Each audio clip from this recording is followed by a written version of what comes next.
For change, welcome to another episode. Give me a thumbs up if you can hear me on the live stream. We're going to be talking about Nikola Motors, the hydrogen electric truck company that IPO'd. I've been following this on the channel, put out two videos so far. The first one talking about why I was skeptical and would not be buying into the IPO.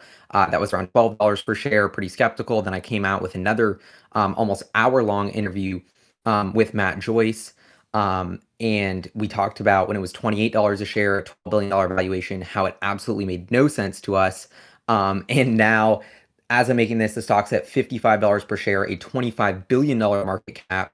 I think it's on the cusp of launching like a totally, a wave of IPOs that are very similar. So kind of want to share this and just give my thoughts. I just popped up, lost the beginning. Sorry about that. But if you can hear me now, maybe give me a thumbs up. And then we'll get right into it. Want to answer all of your questions. But yeah, so anyway, so the reason why I'm getting into this is I basically just kind of wanted to put my thoughts on the record that Nikola is vaporware, and I'm extremely skeptical because I feel like I was too kind of delicate in my previous analysis because I was worried the CEO Trevor Milton was, litigious and suing journalists who criticized the company. But I don't know. I feel like I keep watching this unfold, and I'm baffled that the mainstream media, this financial the same media outlets that were so critical of Tesla in the past are now, nobody's really digging into this Nikola story and talking about what's going on here. I mean, I think this is setting up to be one of the biggest scams in history, Theranos level, potentially, if my analysis is right. And so I kind of wanted to discuss what people are buying, what I think about this company. So you have a trucking startup, Nikola Motors. They did a reverse merger, $10 a share. Now it's at $55 per share. You're literally buying into a company at a valuation of $25 billion. According to my math, there's 460 million shares outstanding if you assume all the warrants and everything gets converted. So there's a huge incentive. First of all, the company raised a bunch of money at $10. CEO Trevor Milton cashed out $70 million before they've even sold or built a car and left and brought in a new CEO. There's so many red flags here. And I think the biggest thing to me is, how is a company worth $25 billion if they've never actually even built a car? They're not even close to building a car. They're not even planning on delivering it for 1 year. So I've been just sort of baffled looking at this of like Robinhood traders, the media, people who don't know anything about building car companies are hopping on board like this is a legitimate enterprise when it's not. And just seeing, Nikola or Trevor Milton and the company talk about how they've disrupted the industry, how Tesla's copying them, how they deserve so much credit for doing the hard work to shift the industry to zero emissions. Like, it's all BS. And then today, it's sort of the reason why I wanted to go live and discuss this, because I feel like this is reaching a tipping point where the valuation of Nikola is so absurd that it's actually causing other companies to try and radically do reverse merger and other SPAC IPOs to try and capitalize on this totally irrational euphoria that Nikola is leading. Thanks for the super chat, by the way. So right now, I'm looking at the ticker sign SPAQ, Spartan Energy Corp, another shell company whose stock was up 38% today, up another 11% after hours. Rumors they're going to merge with Fisker. So now Fisker, another car company that has never been able to make a profit, electric cars, all hype, all sizzle, no stake, no game-changing product, no execution, for years constantly missed promises. Now they're taking advantage of this Nikola irrational exuberance in the market. They're going to try and do a reverse merger IPO here. I've heard of Hyliion. I've heard of a bunch of other companies. Like, if I'm Rivian, am I raising money? Am I getting acquisition offers? I mean, Nikola Motors has totally upped the game. What we're talking about here is the honeymoon phase. It's really easy to unveil an electric car and say, oh, this is like our new product. Look how awesome it is. We've raised $50 million. We built this one car that nobody's allowed to drive. Like, that's easy, making a cool one car. Actually building it and getting to production and scaling it profitably is almost impossible. We saw Tesla almost go bankrupt. They didn't hit profitability until they sold 500,000 or 300,000 plus cars, that sort of run rate annually. And it took them 10 years of developing this technology. Like, it was just, if there's one thing I learned from investing in Tesla, it's that I never want to buy into like a truck or car maker ever again, or invest in one of these businesses. Like, it is so, just such a hard business. And it gets me so angry and frustrated that Nikola gets compared to Tesla in the press and in all this stuff, when, like, Nikola, you've literally done nothing. All you've done is burn investor capital and make huge promises. They were saying in 2018 the truck was going to be delivered in 2020. Hasn't happened. Now it's 2021. They're a hydrogen company. Their hydrogen truck's actually not coming until 2023. We're making a battery truck first. We're going to be better at Tesla doing what Tesla does. Like, there is just so much to this story that totally reeks. And I just cannot believe that the stock market is that the stock is where it is. Like I think there's a huge imbalance in terms of supply and demand. Like people are not able to short the stock, and that's the reason why we're sort of in this in between phase where a bunch of shares are about to hit the open market. When that occurs, all the people who bought in and got shares at $10 per share in the merger, who are now sitting at up 5x a month later, you don't think they want to cash out? I mean, there's a massive incentive to cash out. And I think if you go to the options, like we're at $55. If you look at like the 70 strike for January 2022, it's trading like $13. You look at the $40 put, $15 under, it's trading like $23. So the for the puts. So that implies that there's a bunch of excess, volatility in the puts because there's way more like sort of a skewed demand for puts. Why would there be a skewed demand for puts? Because you're trying to hedge and lock in the massive profits you just got from the pipe deal when the IPO happened. Like let me just refresh that. You got a bunch of shares at $10, it's at 55. But you're not allowed to sell those shares at 55, until maybe a year or 6 months, whatever that lockup is. So in the meantime, to lock in that 5x profit, you can sell puts. And so and that's why the puts and calls are so out of whack. So when I look in between the lines at this, when we look at the short borrow data, the annualized interest rate that it costs people to short Nikola stock, it was in like 100% plus 80%, these crazy rates that are unsustainable, that perpetuate a sort of series of micro short squeezes. So we have all of these background market dynamics. People can't sell it as much. Robinhood is getting so pumped on the stock out of this explosion. You have no media calling out Trevor Milton. He's getting on all these shows, saying how he would go on any podcast that invites him on, except I invited him onto my Hyperchange and he never replied or did anything, although he did watch my video because he tweeted about like how dumb I was or something.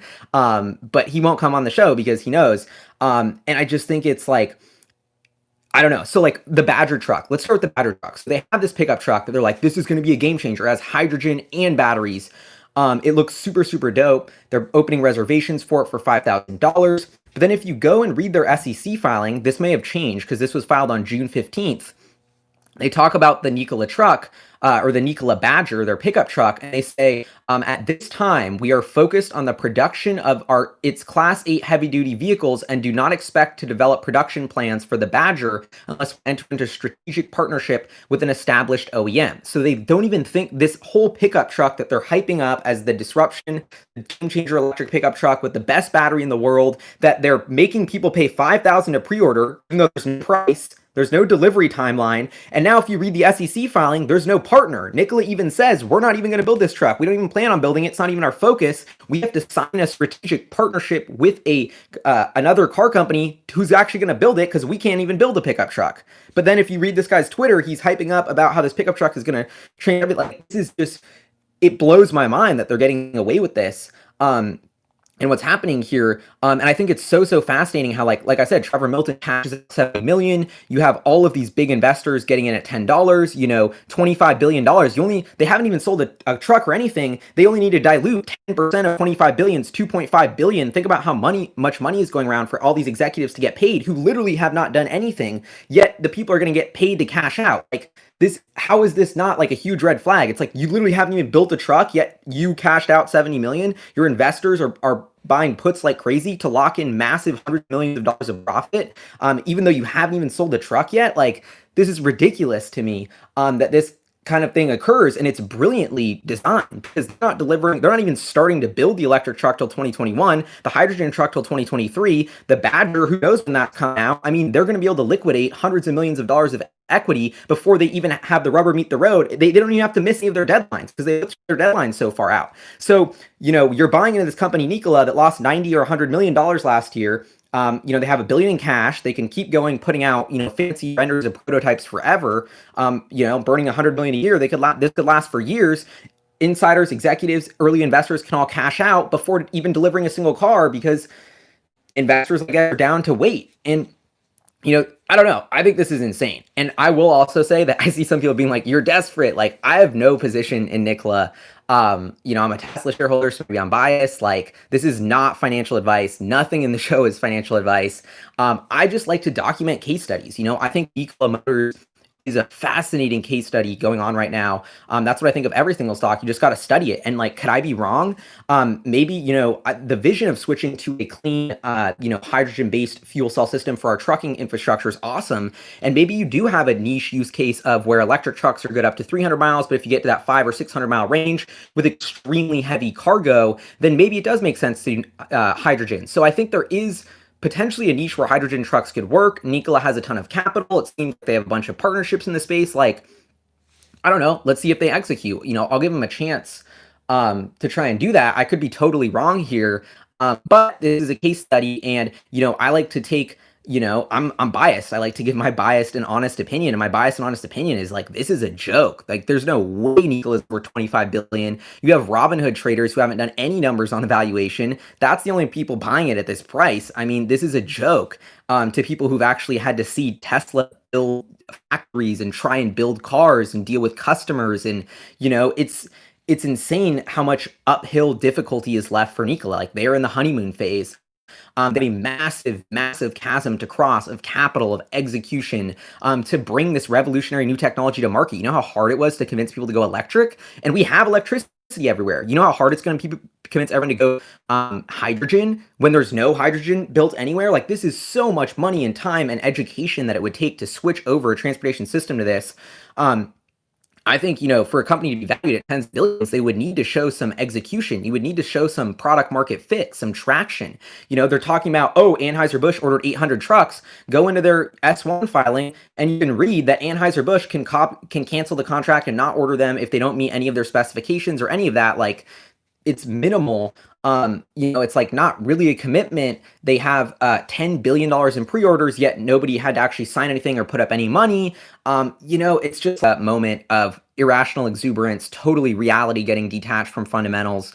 I think this is going to end extremely poorly for all Nikola investors. Like I said, I've been wrong. 12 bucks a share, thought it was overvalued. 28, thought it was overvalued. 55, now I think it's insanely overvalued. Makes no sense to me. So I might just keep being wrong for a while, but I have to think this is going to come crashing down. I mean, you're buying an entity that has never actually successfully delivered a single truck, burned $100 million in a year. By their own projections, in 2024, will hit $3 billion in revenue. By their own projections, you're already buying at 8 times 2024 revenue, and those are like startup projections. Like, no startup ever hits their projections. The rule of thumb, it costs twice as much and takes twice as long to do what you thought. I don't see why Nikola would be any different, especially because it's in like the hardest business ever, actually building cars and trucks. And so, like, there's just, I've been really struggling to see a really well thought out financial bull case for Nikola, and I'm sort of waiting for someone, smart money to get vocal and get behind this and get long, and no one has yet, and I think that's another huge red flag. No, I just think this is, and maybe the fake it till you make it strategy will work for Nikola and Trevor Milton because they'll be able to just raise enough capital and buy enough time to actually figure this out, hire the right talent to actually do it. But I'm just very, very curious of to what's going to, happen. But it's also like they don't have to deliver a single car for another year. So there's a while where they don't have to do anything, and investors seem to not care. They're going to give them the benefit of the doubt, the valuation. I think this is insane. But my personal opinion of what's going to happen, how this is all going to play out, is that there will be massive, it's all about supply and demand. Demand is huge. It's got, buzzword. Trevor Milton's on CNBC. He's tweeting. Everyone's following it. The demand is way outpacing the supply, which has been artificially constricted because of the way this merger works. The second that these shares stop getting locked up from all the investors who got all the shares at $10, like, you don't think they're going to flood the market with this? Like, I don't know. And yeah, that's the other thing about their products. Some has CGI. Like, I can't believe people are falling for this. Like, they literally have a pickup truck like that doesn't drive. That's just all CGI. They have like the WOG, like wave, water jet ski that doesn't actually work. You never see it driving. It's all like a CGI thing. It's pretty. I don't know. I think this is insane, and it's just fascinating to watch. Like, I was on a text thread with my homies right before I got on this live stream, and they're all talking about buying into SPAC, the SPAQ, because there's going to be Fisker who's going to reverse merger into that, and then that thing is going to triple to $5 billion in value just because it's going to be the number one thing on Robinhood. I literally am talking to smart investor friends who know there's so much rational exuberance in the market. They're just buying whatever the next SPAC is because it's going to triple. And so this is the same sort of pattern that we saw in the '01 market bubble of 100% detachment from reality, website clicks that don't mean anything or evaluation. Now that's turned into pre-orders. And I think it's kind of frustrating and sort of a bummer that Tesla really got a lot of goodwill with investors, benefit of the doubt, in it for the right reasons, doing things the right way. Getting pre-orders from their customers was a key funding strategy for them to bring their product to market. That was so amazing. And like Tesla's really built an unbelievable connection with their customers because they've like this sort of pre-order, like we're going to be with you, want to support the company and vision, like grassroots sort of brain follower movement. But then you look at Nikola and everyone's taking advantage of that. All these other EV companies doing pre-orders, copying this Tesla model. And because Tesla succeeded, investors give them the benefit of the doubt that they're going to succeed too. But it's like, no, it's like, okay, second of all, by the time Nikola even gets their truck on the road 2023 for their fuel cell truck, what about autonomy? What about autonomous trucks? Tesla's been developing autonomous trucks for 4 years, or their autonomous sensor suite, billions of miles of data. Like, this to me is the biggest driver of value in the trucking industry that exists. Going electric, sure, that's great. But what about autonomy? That's huge. That's a game changer. Nikola's not even talking about that. They're going to get someone else to do that. I don't know. I just think, the title of this video says it all. I want to open it up to your questions, but Nikola Motors is vaporware. They are years away from generating billions in revenue, so far away from, executing anything. It's 100% vaporware, and I cannot believe that the financial markets are valuing this at 25 billion. It absolutely makes no sense to me. I keep making a robot sound. Oh, I'm sorry about that.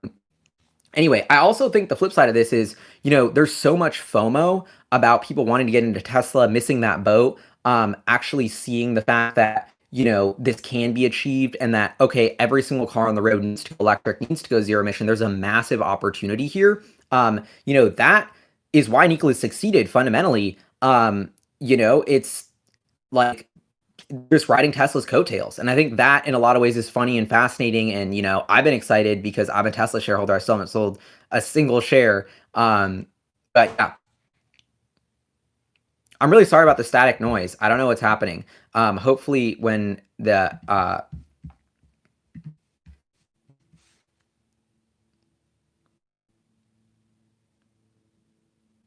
so any questions? Hi, Leon. I have not looked into that one much, but yeah, if you guys have any questions, please let me know. Would love to answer them.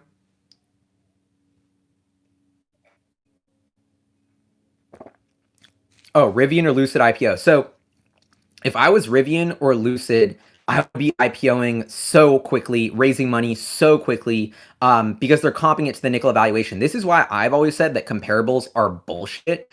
Personally, like comparing comps is what they do in business school or whatever. Like, look at how much this company's worth. So that's how much we're worth because we're kind of doing the same thing at a different stage or whatever. So now every single EV company, Rivian included, Fisker included, is basically like, oh, look at Nikola. They're worth 25 billion and they're 3 years away from building a truck. We're only 1 year away from building a truck. We should be worth 40 billion. It's like people are actually, those are the conversations that are happening behind the scenes at every single electric vehicle startup. Is the CFO is pitching in the meeting like, well, look at what Nikola's valued at. This is why we're justifying valuation to go way up, even though we also have not delivered anything or ever built a single truck and are still years away from production. It's like, I don't know. I cannot believe this. I mean, Rivian should be worth 100 billion by now. I mean, they, what are they? A year away from building a truck? I mean, that's 100 billion, no problem. They're also have no progress on autonomy. Let's slap another 50 billion on the valuation for that. I mean, come on. But I also think like I'm a little bit scared of Trevor Milton suing me. Oh, can I add anything about Daddy? I got that super chat. No. Oh, so a lot of you have been asking about Daddy, which is the awesome startup that I made a video about. They're not publicly traded. There is a stock with the same symbol, but it's totally different. So don't want that confusion to be caused. But the way Trevor Milton is just like always like mad and angry on Twitter and like flexing about how he's changed the industry and like how disruptive he is and like how he's out Eloning Elon. It's like, dude, this is the biggest red flag ever that all you're doing is talking, not executing. And so that just to me leaves like such a big red flag. And it's like, dude, Trevor Milton, didn't you like back down and hire another CEO? So yeah. Yeah, people are talking about Komodo. I love Komodo. Like Komodo, the little 3-wheel EV company. Like they're not talking, they're doing it. Like Mark's not on Twitter, chirping. Komodo, they only have 110 employees. They have a whole factory in Oregon. They actually, I've driven around in one. They have customer orders worth 75 million who've actually put down money. They're building the car. They're actually delivering it. Like Mark Frohnmayer and Komodo are worth 200 million, like 1/100th of Nikola. Yet they have 10 times more progress, actually infinite more progress. So like, I don't know. That's one thing that personally frustrates me is like our Komodo stock has gone from like $2 to $8 in the past couple weeks, but like it's still just so undervalued compared to all these absurd valuations in the public market. Like Komodo is the only other company besides Tesla that is actually past that honeymoon phase. They've gotten past that chasm of just showing a fancy prototype and then burning a lot of money and never delivering it. That's where every company gets stuck. The only people to get through that chasm and do it profitably, Tesla. The only person to start getting through that chasm towards mainstream and actually get a car in customers' hands, they still have a long way to go, but is Komodo. And so to me, Komodo should be worth 25 billion, not Nikola. And like the way Trevor Milton's beefing with ARK Invest and Cathie Wood, I see a bunch of you talking about that in the chat. It's like Cathie Wood is one of my heroes. Sam Corris, I've had him on. I've had Sam and Tasha on the show, and a bunch of the Square analysts from ARK. I love ARK Invest. Just so classy, such a well-run firm. Like they're just awesome, really smart, friendly, open-minded people. And so it's like Trevor Milton, like you're getting in a beef with ARK, like another huge red flag. ARK's all about disruptive innovation. They should be your number one fans if you're smart. Tortoise and Helion, and actually, thanks for all the super chats. Why am I buying up this? Why did I buy the Tesla shorts instead of a Tesla? Well, the Tesla shorts are a little bit cheaper. I don't need a job at ARK. Seen someone saying that in the chat, but yeah, ARK Invest. And that brings me to the research that ARK Investors showed about, the cost of this hydrogen truck is not even going to be cheaper than the Tesla Semi on paper. So where does this, where does the rubber meet the road here of, like, I don't know. It blows my mind that people are valuing this so highly, and even like the most disruptive, forward-thinking technologists are not backing Nikola because they see the technology of hydrogen has so many flaws. I mean, Toyota, was the world's largest automaker, put so much money and time and resources into investing in hydrogen and was still not able to really commercialize it. They have the Mirai, but they've kind of given up on it. It seems like they're actually signing a massive agreement with Panasonic to get back into EVs. Like, even Toyota, one of the world's most competent, large-scale, well-run automotive truck companies in the world, could not do hydrogen. So, and I don't know. I think, my end of the day is like I keep saying, Nikola's Vaporware, investors are cashing out before they've delivered a single car, and getting a car to work and selling a car is so, so hard. Like, it is just so, so hard to do this business.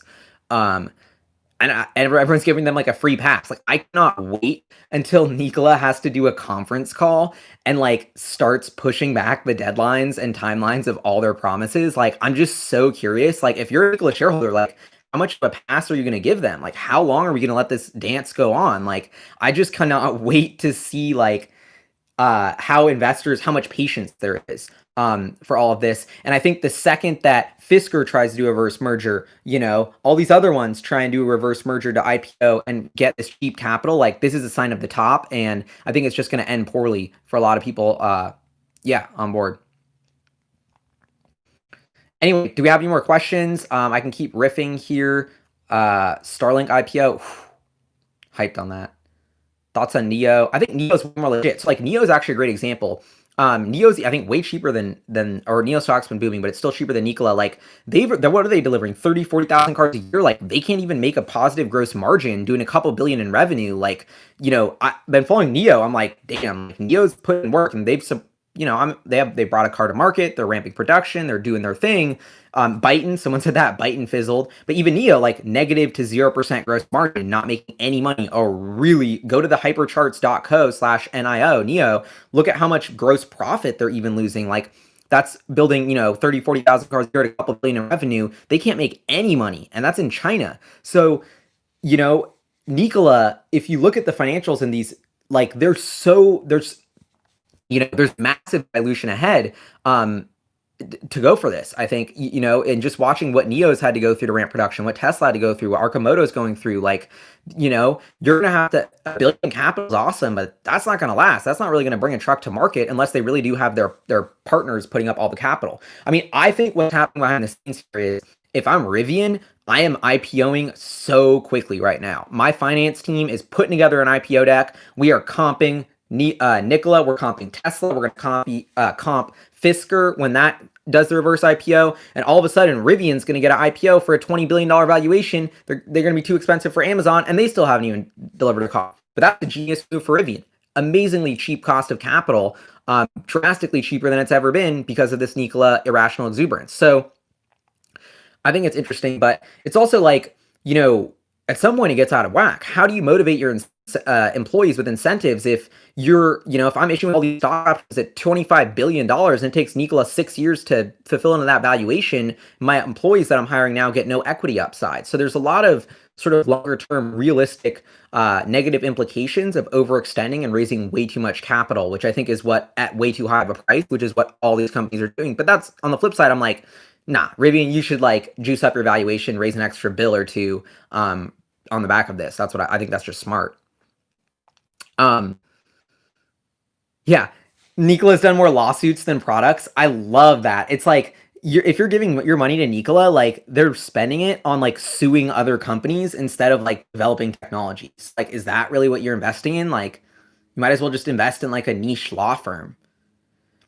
What I think of Workhorse, I haven't looked into them much, but I forgot someone, a hyperchanger, shout out to him, emailed me about Workhorse. He's like, look at this truck we're building. It's an electric truck. Um, and they didn't have scale. They're not going to hit scale. They're not going to hit, they don't have unique proprietary battery technology. So they're not going to hit the right cost with the scale, with the battery tech, and they don't have an autonomous division. So Workhorse, not impressed. I think like my biggest takeaway and kind of point with all this is much beyond Nikola is it's in vogue to build a car business because Tesla's succeeded, but it is a really crappy business to be in, especially if you don't have an $8,000 and increasing in price software package that goes along with every one of your cars. It's a really, really crappy business. And so I think all of these people are going to end up like Byton, where they show a prototype and then they try and build it. The costs run way over. They're way delayed. They realize they need $3 billion. They try and raise way more capital at an absurd valuation. Everyone's like, nah, this is done. And so I think that's going to happen to like all of these companies. A handful will succeed. The ones that Amazon continues to fund, Apple, whatever they do.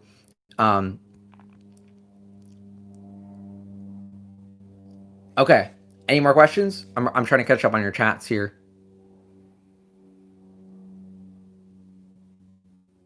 How did I invest in SpaceX? So I'm going to tell you all that later.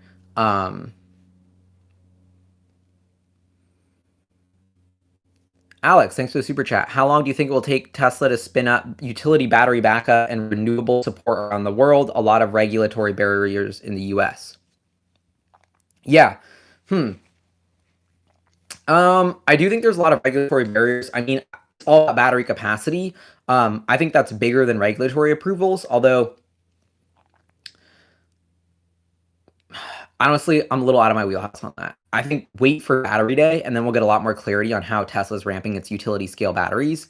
But until then, I think like supply of good battery cells has been the issue, not necessarily anything else, but like regulatory approvals. But thank you for the question. Oh, Trevor's history. Okay, that's actually the last thing I wanted to point out that I didn't bring up. This like Elon Musk, like the dude's got a wild track record of massive profits for investors. Zip2, multi-$100 million exit or whatever, or I forget. No, it was maybe like $40 million exit. But then, or that's how much he made. I don't know. Got to triple check. But then he's got PayPal, another massive exit for investors. Tesla, SpaceX, Solar City have all been unbelievable investments for all. Like this dude just it's like a hole in one. He's like every single company he creates, the amount of equity value is just absurd. I mean, that's one thing that I've really learned studying all these case studies is like winners keep winning, losers keep losing. Elon Musk keeps winning, and I think will continue to, like Trevor Milton, like all his companies seem to end in lawsuits or crashing because they can't get enough funding, you know?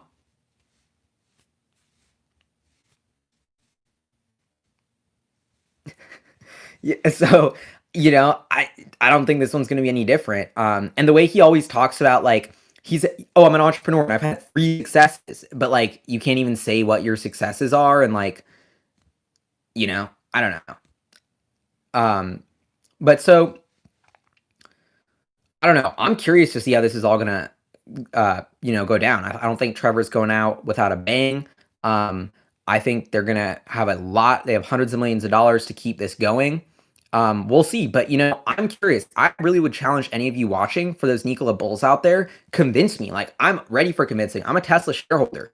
I've said this in my last video. Like, if anyone is down to pay an extremely high valuation multiple for an extremely risky company with an extremely low chance of success with a crappy business model, it's me, because I bought Tesla when they were losing money, had zero, like, we're looking like they're going to fail. There's no way they're going to succeed. And I was buying Tesla, and I was one of the few people who believed. So if I'm the one of the people that should be believing here and be convinced. So, and I feel like the secret is, if you're buying Nikola, if you bought Nikola, you haven't read these SEC filings. Nobody's doing their homework.